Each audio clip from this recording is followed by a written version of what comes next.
Hey, what's up everybody, John here. Thanks for watching again. In this video I'm going to take a look at this new projector that was sent in by Emotn, Emotn.com. Anyway, link is in the description below. Inside you will find the portable H1, a power adapter rated at 100 to 240 volts and outputs 20 volts at 3 amps. An infrared remote control. Needs two AAA batteries, which are not included. An HDMI cable. An AV cable for your old school devices. And an envelope with some documentation in a few languages. Depending on your region, you would probably need an adapter. I had this one lying around. This is not included in the package. The H1 is a portable projector. I like the design choices they made. There's a bit of a retro look to it with some modern elements. It's also a lot smaller than LCD type projectors in this category. Keep in mind that there's also an included battery in there.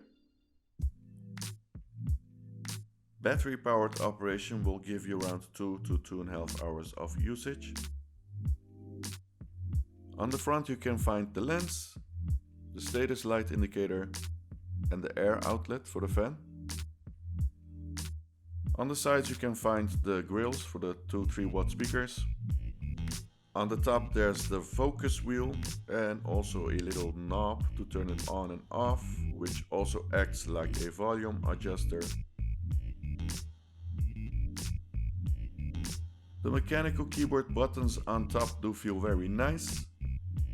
There's also a separate button to turn the projector into the Bluetooth mode. The focus wheel on top is very tight, which is nice, which means it won't budge when you move the projector around and lose your focus. On the back you can find a lot of stuff. There's an indicator light for power. There's also an IR receiver for the remote. There are a couple of in and output ports. For starters, there's the micro SD card slot. There's also the audio out headphone jack. There's an AV in, a USB port, HDMI port, Ethernet cabled port, an optical out, and also the input for power DC in. It's a USB-C connector for the power adapter.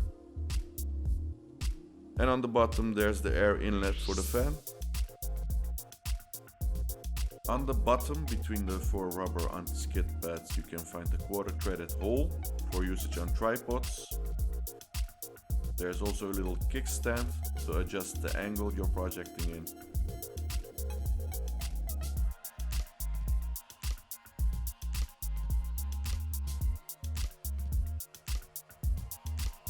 In this setup, I'm in my living room.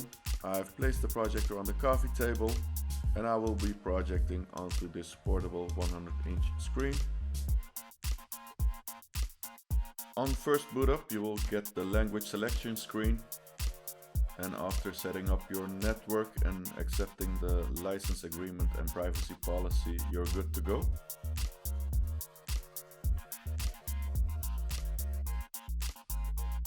The H1 comes pre-installed with a few usable apps, luckily not much bloatware in there.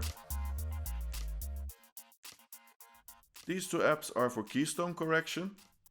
You can turn on or off the auto vertical correction.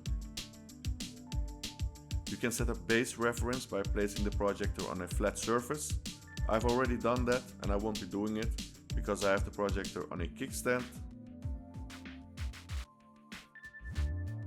You can also zoom out the screen, horizontal or vertical separate, or you can do a global zoom out.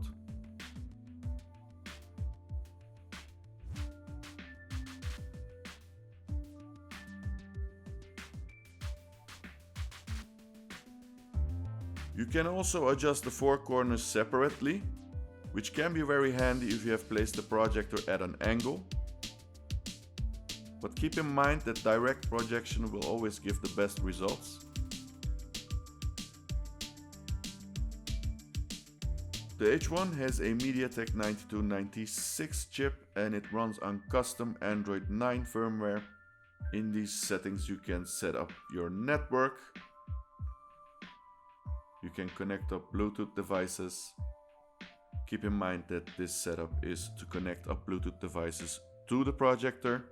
The projector itself can also act like a Bluetooth speaker, but more on that later. You can also find the keystone correction options. And in device preferences, you can do a system update if available.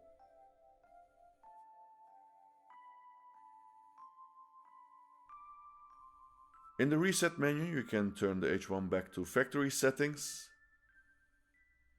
Here you can find all the installed apps.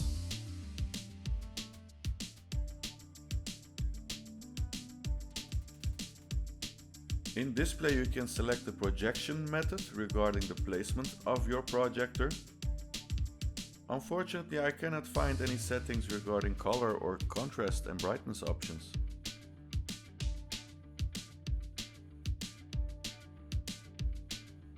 In sound settings you can find a few options regarding CDC and audio return channel, and also some options for optical out.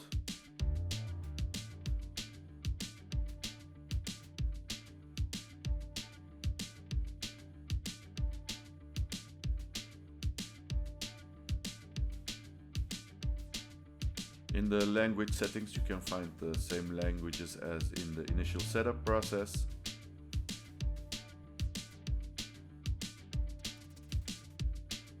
In this option there's usually a lot more info than it's available at the moment, because this is a custom closed firmware. I've already used an Android version checker, and through this setting you can also see the Android Pie screensaver, which confirms it's on Android 9.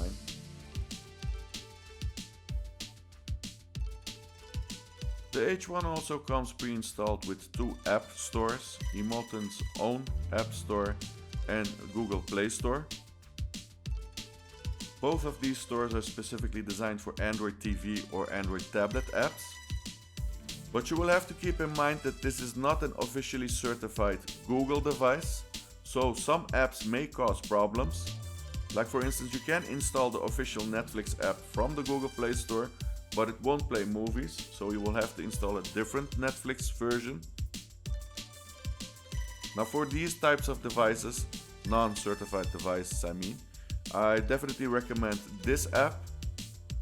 It's a separate app store you can download from the internet, place it on a USB card or SD card and install it from within the projector itself. I would advise to get the Aptoide TV version. Now once installed you can use this app to download and install official apps like on the Google Play Store, but also apps that run on tablets and web versions like the Netflix app. So it's the only way to get the Netflix app working on this device, on these types of devices. Now the Netflix web version does require a mouse, so for convenience I would definitely recommend one of these types of remotes. This is a keyboard remote and also an air remote that I've got here. These are older ones that use dongles, but you can't get new ones with Bluetooth. Another option is to hook up an officially certified Google device like these ones, a Chromecast or a Xiaomi stick or Xiaomi box, but that defeats the portability, of course. Another available option is screen mirroring with an iPhone or iPad. You can also connect up an Android tablet or phone for screen casting, and it works pretty well. And finally you can place a movie on a USB stick or media drive, and you can use the inbuilt media player or use a separate app like VLC.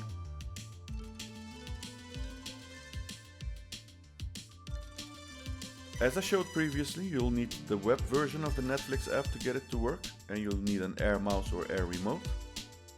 But as you can see, it works flawlessly.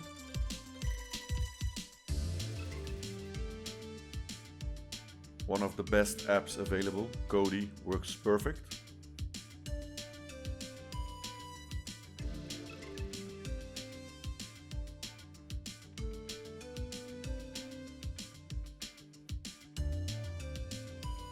Another app I would highly recommend is the Smart YouTube app, available on Emotn store as well as on the Aptoide TV store.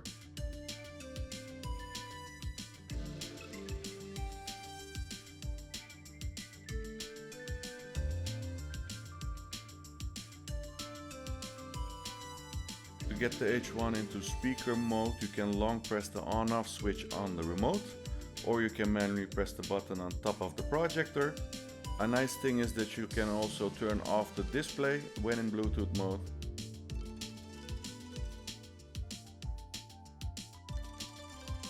Although being relatively small, the two 3-watt inbuilt speakers do produce a nice and clean sound.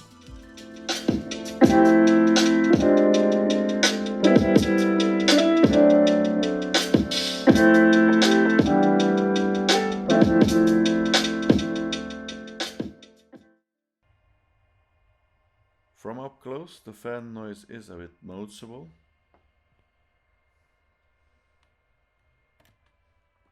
In battery operated mode, it's a little bit more silent, but it's of course not a problem when watching a movie.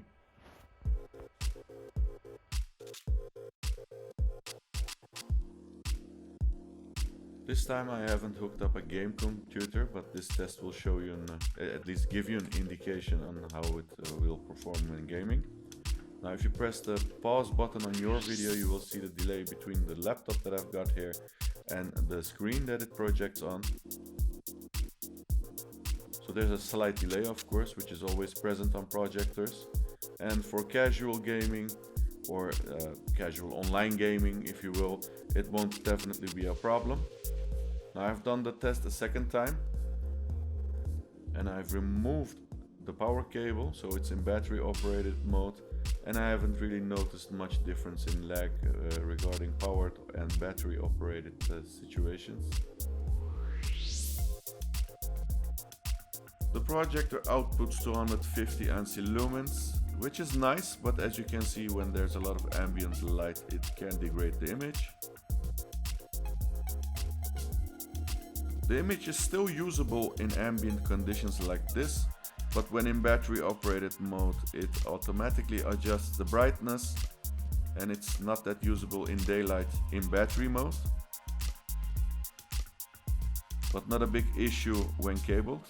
And of course, the best results are always achieved in darkness.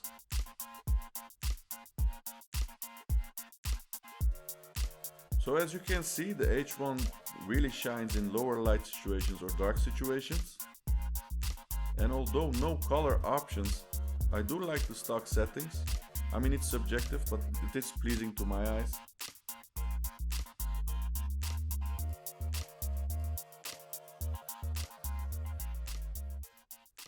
Here's a quick test with wired operation and of course also wireless operation, battery operated operation.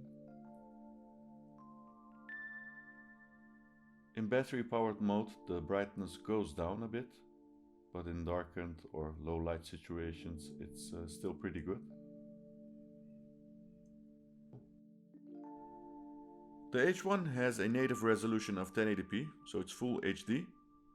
It has support for 4K, but it downscales the image back to 1080p.